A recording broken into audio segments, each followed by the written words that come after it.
Salut à tous, bienvenue pour cette nouvelle vidéo.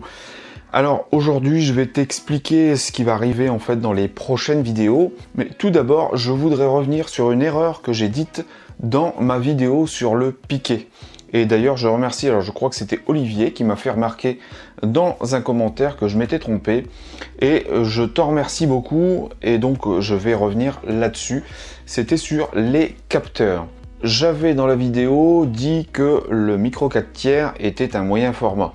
Or, c'est complètement faux puisque le moyen format est compris entre le full frame, donc le 24-36, et la chambre photographique. Le moyen format a soit des films, soit des capteurs, puisqu'il existe maintenant en numérique. Donc en fait, les films et les capteurs sont beaucoup plus gros que le plein format, donc que le 24-36 mm. Alors, pour les films, nous pouvons avoir en fait du 6 par 4,5, donc c'est en centimètres, hein, bien sûr. On peut avoir du 6 par 6, du 6 par 7 et on peut avoir aussi du 6 par 24 cm. Pour les appareils moyen format numérique, nous avons des capteurs qui sont compris entre du 37 mm par 37 mm, mais aussi du 33 par 44, du 36 par 49, et nous avons même des capteurs qui sont du 54 par 40. Alors ces capteurs peuvent permettre d'avoir de 18 à 100 mégapixels. Alors tu vois que la surface sensible est beaucoup plus grande que le 24-36, hein, que le plein format. Et donc l'avantage en fait du moyen format par rapport à une chambre, c'est que le poids et l'encombrement vont être beaucoup moindres.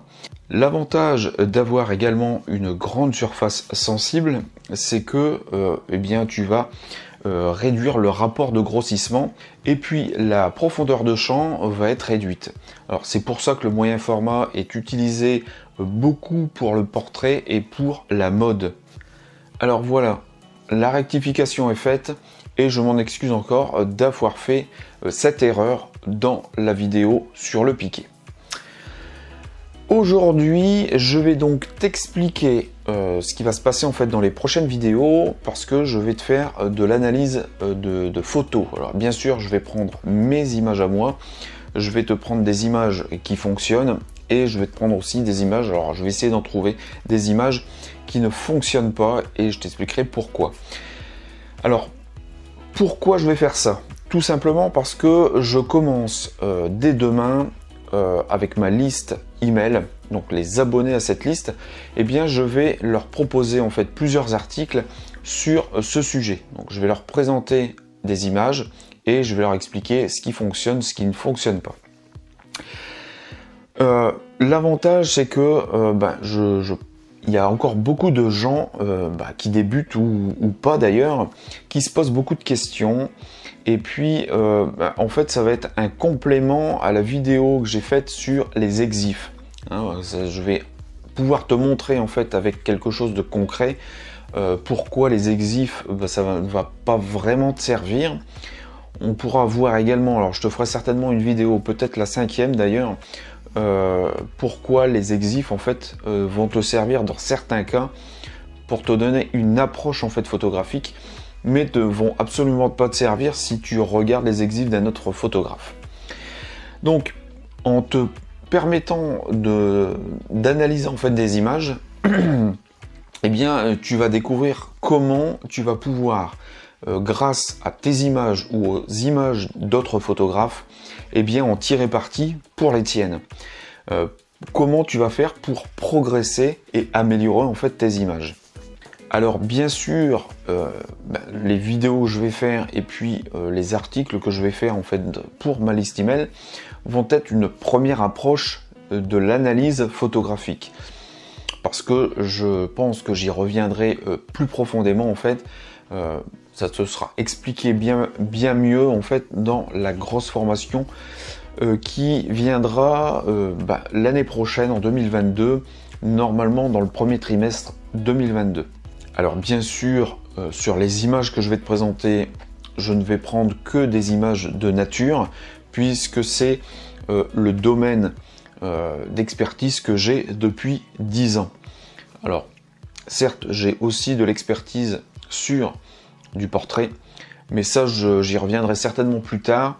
Là, je veux vraiment me concentrer en fait sur de la photo nature, donc principalement de l'animalier et plus particulièrement sur de l'oiseau, et puis sur de la macro et de la proxy photo.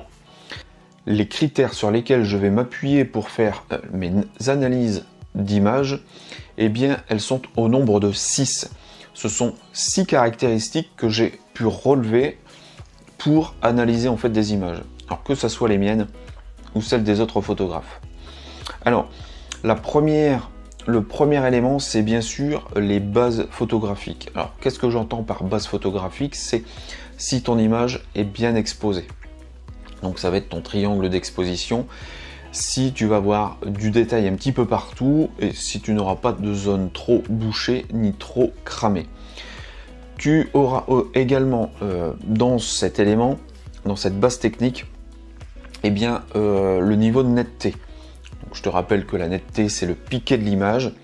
Et je rappelle quand même que le piqué d'une image n'est pas forcément sur toute une image. On s'en fout s'il y a vraiment du flou dans ton image. Il y a bien un élément qui va être net. Et cette partie nette, c'est ce qu'on appelle le piqué de l'image. Donc, on va se baser aussi là-dessus. On va se baser sur le cadrage de l'image et sur la composition. Parce que si tu me suis depuis un petit moment, tu sais que le cadrage et la composition, pour moi, ce sont deux éléments différents, complémentaires, mais deux éléments différents. Ensuite, nous avons les couleurs. Alors, bien sûr, dans des images nature, les couleurs vont être plutôt homogènes et plutôt bien faites.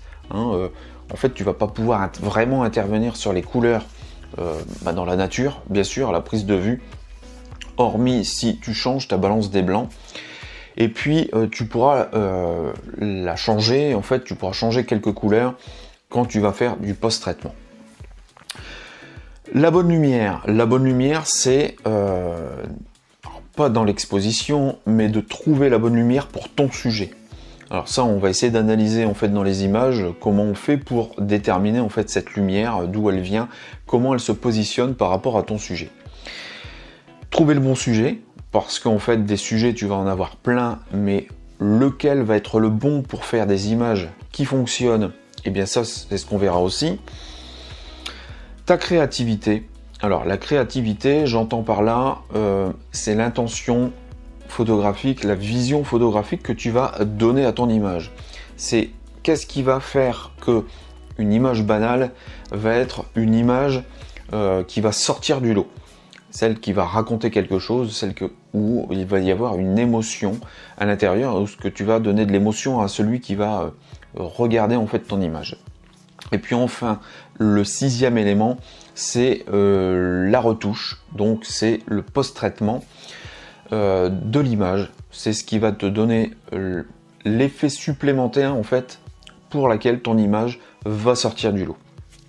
Donc on verra en fait c'est cet ensemble d'éléments pour voir si les images sont correctement faites ou si on peut les améliorer. Alors comment ça va fonctionner? Alors tout simplement je vais te faire donc 4 ou 5 vidéos à la suite. Alors pas à la suite, là je vais garder en fait le rythme de 2 vidéos à la semaine.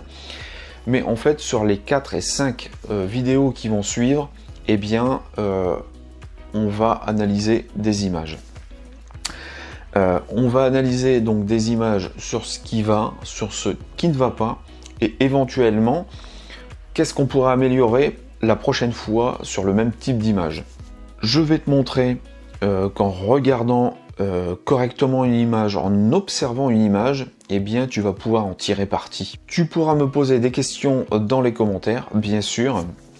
Et puis je te propose aussi quelque chose, c'est que si tu te rends sur ma page Instagram, dans la partie écrire, eh bien tu peux m'envoyer un message et tu peux m'envoyer 1 ou 2 photos des tiennes, bien sûr, si tu veux que j'analyse et me dire peut-être ce que tu trouves qui ne va pas et qu'est-ce que tu pourrais améliorer pour passer d'une image plutôt banal à quelque chose qui fonctionne un petit peu mieux.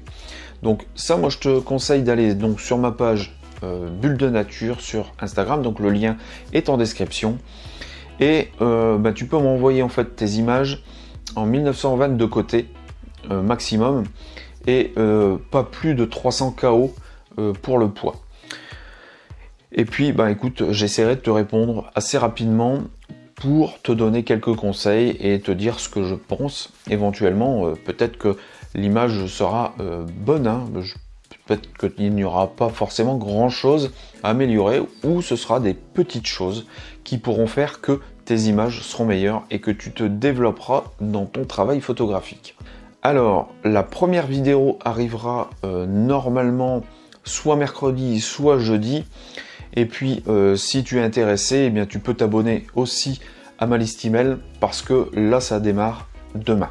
Alors, si ça n'est pas encore fait, tu peux t'abonner à la chaîne, tu peux commenter, tu peux liker, tu peux partager mon travail. Et le premier lien en description, c'est ma liste email où tu peux t'abonner et où tu recevras en fait des emails 2 fois par semaine. Et moi, je te dis à la prochaine vidéo dans l'analyse d'images. Ciao!